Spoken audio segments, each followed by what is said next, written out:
আজ ১৩ই জ্যৈষ্ঠ ১৪৩২ বঙ্গাব্দ ২৭শে মে ২০২৫ মঙ্গলবার। আসসালামু আলাইকুম সবাইকে, ওয়েলকাম টু মাই চ্যানেল। আশা করছি সকলেই ভালো আছেন। আলহামদুলিল্লাহ, আল্লাহ তাআলার রহমতে আমরাও কিন্তু ভালো আছি। শুভ সকাল সবাইকে। দেখতেই পারছেন আমি কিন্তু কিছুর একটা প্রিপারেশন নিয়েছি। এইটা হচ্ছে ভর্তার প্রিপারেশন। একটু তেলের মধ্যে আমি 2টা চাপা ছেড়ে দিয়েছি, যেটা দিয়ে কিনা আজকে আমি পটল ভর্তা বানাবো। সাধারণত দেখা যায় যে আমরা যখন চাপা ভর্তা বানাই তখন কিন্তু চাপা দিয়ে চাপার ভর্তা বানাই, কিন্তু আজকে পটলের মধ্যে একটু অন্যরকম ফ্লেভারের জন্য কিন্তু আমি চাপাগুলো দিয়ে দিয়েছি। তো চাপা ভর্তা কান্না পছন্দ, যে অনেকেই পছন্দ করে, আবার অনেকেই কিন্তু পছন্দ করে না। এটা হচ্ছে যার যার রুচির ওপর। তো আমার কাছে চাপার যে ফ্লেভারটা সেটা আমার কাছে খুবই ভালো লাগে, যার কারণে হচ্ছে পটলের সাথে এভাবে দিয়ে দেওয়া। তো সকালে উঠেই ভাবছিলাম যে আজকে খুদের বউয়া রান্না করব। তো দেখতেই পারছেন এখানে কিন্তু একটা বড় প্রেশার কুকার আমি নামিয়ে নিয়েছি, যদিও আমার ছোট প্রেশার কুকারটা রিসেন্ট হচ্ছে একটু নষ্ট হয়ে গিয়েছে, যার কারণে কিন্তু আমি বোয়াটা রান্না করার জন্য এখানে হচ্ছে আমি 2 পটের মতন খুদের চাল নিয়েছি ধুয়ে। এরপর হচ্ছে কাঁচা পেঁয়াজ, কাঁচামরিচ আর হচ্ছে রসুন, তেল, লবণ এই দিয়ে কিন্তু এখন সুন্দর করে আমি যেই চালটা ধুয়ে নিয়েছি সেটা হচ্ছে এখন সুন্দর করে মেখে নিব।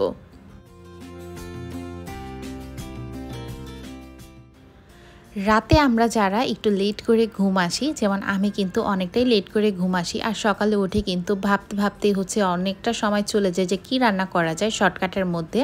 তো অনেক দিন যাবত হচ্ছে বউয়াটা খাওয়া হয় না। তো এই দেখতেই পারছেন আমি কিন্তু 3 কড়ের চেয়ে একটু কম পানি দিয়ে কিন্তু বউয়াটা আমি প্রেশার কুকারে বসিয়ে দিয়েছি। এরপর বউয়াটা বসিয়ে দিয়ে কিন্তু এই তো ভর্তাগুলো কিন্তু আমি পাটায় পিষে নিয়েছি। আর আমি যখনই ভর্তা বানাই না কেন, আমি কিন্তু রান্নাঘরের সিঙ্কের ওপর ছোট পাটাটা আমি বসিয়ে নিই, তারপর কিন্তু আমি ভর্তা এভাবে করে পাটায় পিষে নিই। যাই হোক, এর সাথে আমি এক্সট্রা কিছু হচ্ছে মানে পটল ভর্তার সাথে কিছু এক্সট্রা ঝালের জন্য আমি শুকনা মরিচ দিয়ে দিয়েছি, কারণ কাঁচা মরিচের ঝাল তো আছেই, আর শুকনা মরিচের ঝালও কিন্তু অন্যরকম লাগে। এদিকে আপনাদের ভাইয়া সকালে উঠে কিন্তু সে আমার কাছে হেল্প করছিল, কারণ প্রায় সময় কিন্তু সে এইটাই করে। তার কাজ হচ্ছে আলু ভর্তা বানাতে দিয়েছিলাম, আর সে কিন্তু খুব সুন্দর করে আলু ভর্তা বানিয়ে নিয়েছিল। আলু ভর্তাটা যতটা মথা হবে ততই কিন্তু খেতে স্বাদ হয়। এরপরে আমি কিছুটা পরিমাণে হচ্ছে কালো জিরা ভর্তাও বানিয়ে নিব, কারণ এই ভর্তাটা বানাতে কিন্তু তেমন একটা সময় লাগে না। জাস্ট কালো জিরাগুলো কিন্তু একেবারেই নর্মালভাবে টেলে নিয়েছি, এখানে কোনো তেল ছাড়াই, মানে শুকনো একটা খোলার মধ্যে বলতে পারেন কড়াইয়ের মধ্যে হচ্ছে টেলে নিয়েছি। এরপর হচ্ছে কাঁচা পেঁয়াজ, শুকনো মরিচ আর সামান্য একটু পানি দিয়ে কিন্তু এইটাও কিন্তু আমি পাটায় পিষে নেব। অনেকে হয়তোবা সরিষার তেল কিংবা অন্যভাবে এই কালো জিরা ভর্তাটা খেয়ে থাকে, কিন্তু আমি হচ্ছে শর্টকাট ওয়েতে এইভাবেই করে খেয়ে থাকি। আর অবশ্যই লবণ দিতে ভুলবেন না, কারণ লবণ কিন্তু আমাদের সব জিনিসের স্বাদকে একেবারে পারফেক্টভাবে সমতুল্য রাখে।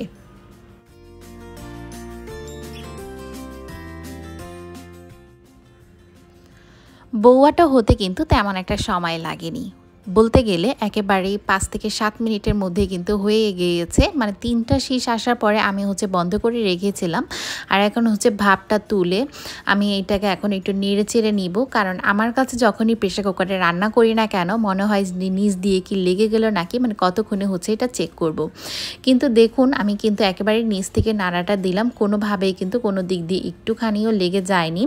একেবারে কিন্তু পারফেক্ট আর ঝরঝরে হয়েছে, আর দেখতেও কিন্তু অনেকটা সুন্দর হয়েছে।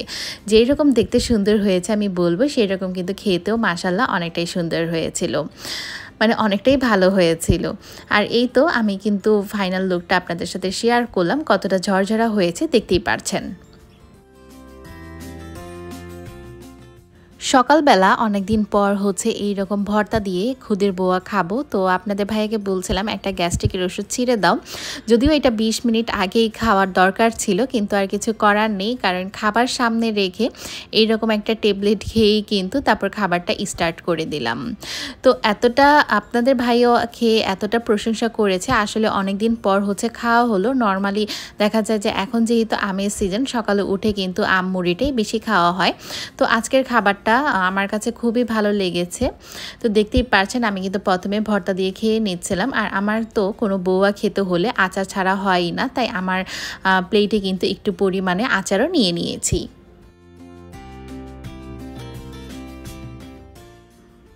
খাওয়া দাওয়া শেষ করে আপনাদের ভাইয়া চলে যাচ্ছে আর আম্মুদের বাসার জন্য অল্প একটু বউ আমি দিয়ে দিলাম।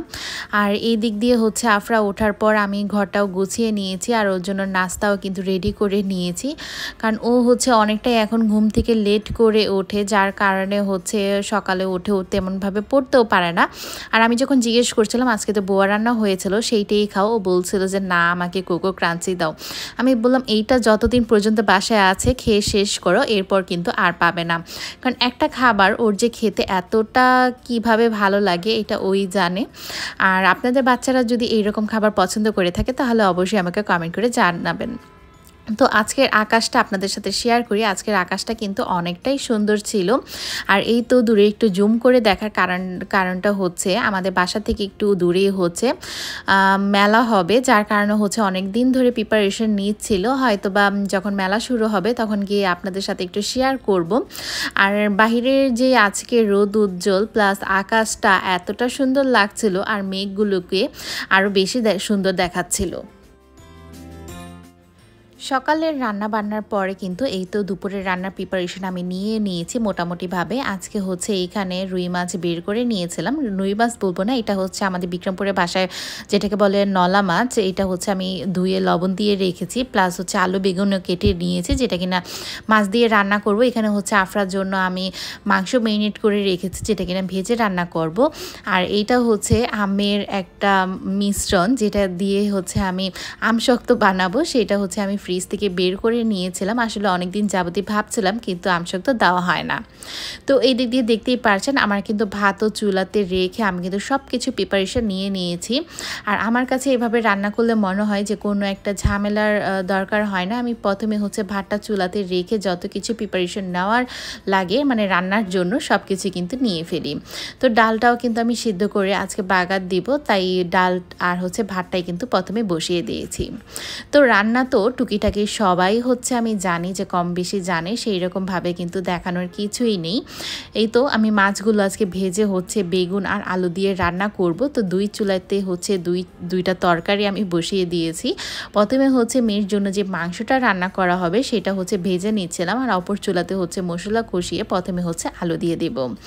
তো এমনি তো আজকে আমি মেয়ের জন্য হচ্ছে ব্রয়লার মুরগিটাই রান্না করব, যার কারণে হচ্ছে একটু ভেজেই রান্না করছি। কারণ অনেক সময় দেখা যায় যে ব্রয়লার মুরগিটা কিন্তু এইভাবে রান্না করলে একটু মাংস বেশি হওয়াতে কিন্তু খেতে ভালো লাগে না, যার কারণে হচ্ছে ভেজে রান্না করলে কিন্তু বেশি ভালো লাগে।